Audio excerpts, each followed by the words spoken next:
स्वागत आहे तुमचं मोरेताईंच्या रेसिपी चॅनल मध्ये।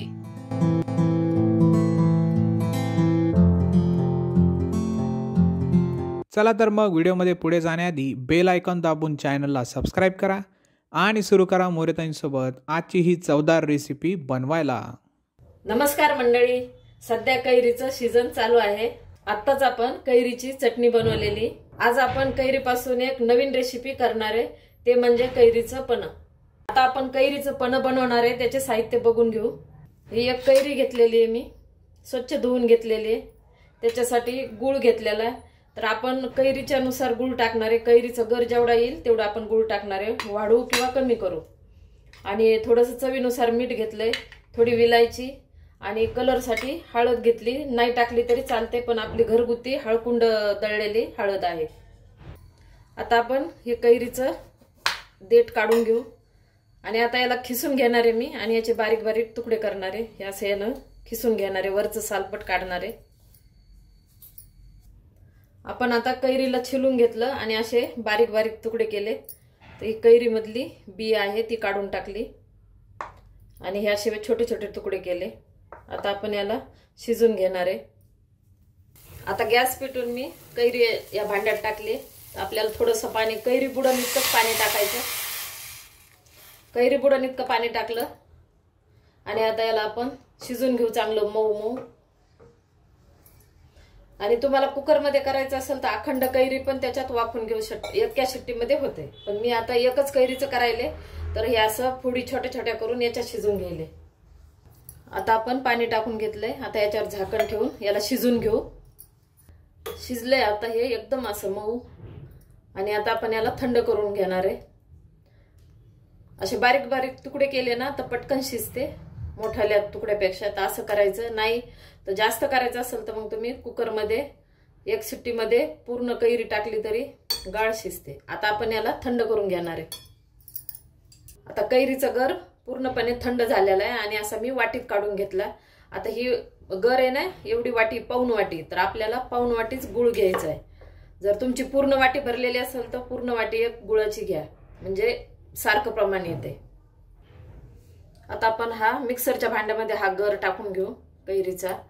आणि जर नसल तुम्हाला भांड्यातून बारीक करायचं तर काही हरकत नाही, कसं एका ताटात टाकून नाहीतर एका मोठ्या वाटीमध्ये टाकून गूळ आणि हा कैरीचा गर एकत्र करायचा। त्याच्यामध्ये पण एकदम मौसूत होऊन जाते सगळं।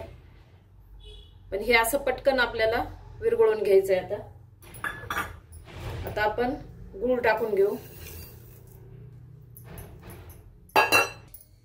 थोडी विलायची टाकणार आहे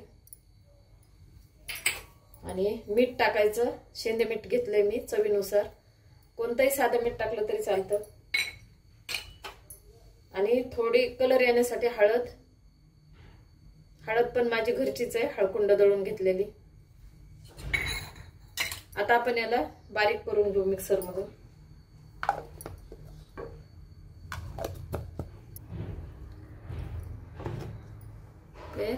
कैरी आणि ही अशी कैरीची आणि गुळाची अशी पेस्ट झालेली आहे। आता आपण याला गाळून घेऊ। आता एक अशी भांड्यामध्ये मी चाळणी ठेवली वरती आणि असं टाकून आपल्याला चमच्याने हलवून याला गाळून घ्यायचंय।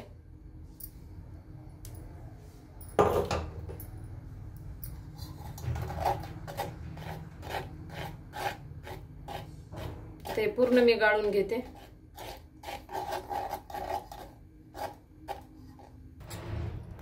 हे पहा मस्त गाळून झालेले। आता खाली हे असं एवढं राहिलं, बाकीचं आपण विलायची ते कुटून टाकलेली, तर टरफल राहिले त्याच्यातलं।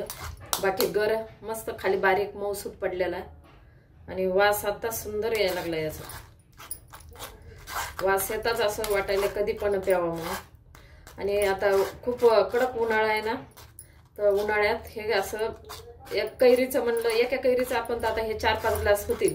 पण तुम्हाला जास्त करायचं असेल ना तर फ्रीज मध्ये एखाद्या महिन्याचं करून ठेवू शकता। आणि आपण 1 ग्लास करताना 2 चमचे त्याच्यात ही पेस्ट टाकायची आणि 1 ग्लास पाणी, मग थंड करून प्या, नाही तर तसंही पिलं तरी चालतंय। आता हे आपलं हे असं झालेलं आहे तयार। आता आपण ग्लास तयार करू याचे। आता आपण 2 ग्लास ठेवले, आता हे कैरीचं मिक्स झालेलं गूळ आणि कैरीचं मिश्रण आपण 2 चमचे टाकून घेतले एका ग्लासमध्ये, परत 2 चमचे दुसऱ्या ग्लासमध्ये. आणि मग आता तुम्हाला फ्रीजमधलं पाणी वापरा किंवा माठातलं थंड, नाही तर असेच ग्लास फ्रीजमध्ये ठेवून थंडगार करून मग प्या. आता आपण पाणी टाकून घेऊ. आता मी माठातलं पाणी वापरलंय.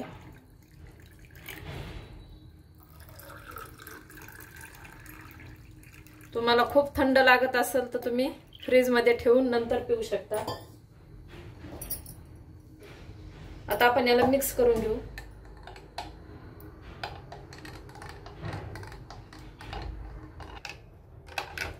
हे असं मिक्स झालेलं आहे आपलं आता पन्ह. तुम्हाला जर पातळ जास्त आवडत नसेल तर 3 चमचे टाकू शकता. आता मी 2-2 चमचे टाकलेले.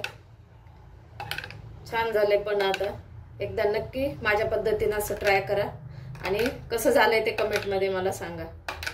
अशा प्रकारे कैरीचं पन्ह तयार आहे. एकदा नक्की ट्राय करा आणि कमेंटमध्ये कळवा.